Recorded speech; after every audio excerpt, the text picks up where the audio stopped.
जनसंवाद न्यूज, सत्य आणि विश्वासाची बातमी। उल्हासनगर आणि अंबरनाथ विधानसभा मतदारसंघात सकाळी 7 वाजल्यापासून मतदानाला सुरुवात झाली।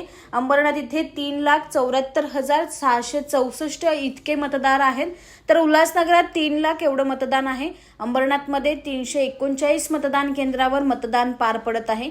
तसेच उल्हासनगर मतदारसंघात 260 मतदान केंद्रावर मतदान होत आहे। अंबरनाथ विधानसभा हा शिवसेनेचा बालेकिल्ला राहिलेला आहे। महायुतीचे डॉक्टर बालाजी किनीकर आणि ठाकरे गटाचे राजेश वानखेडे या दोघांमध्ये काटेकी टक्कर असणार आहे। तर उल्हासनगरमध्ये भाजपचे कुमार आयलानी आणि राष्ट्रवादी काँग्रेसचे ओमी कलानी यांच्यात टक्कर होणार आहे।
आकाश सहाने, जनसंवाद न्यूज, उल्हासनगर।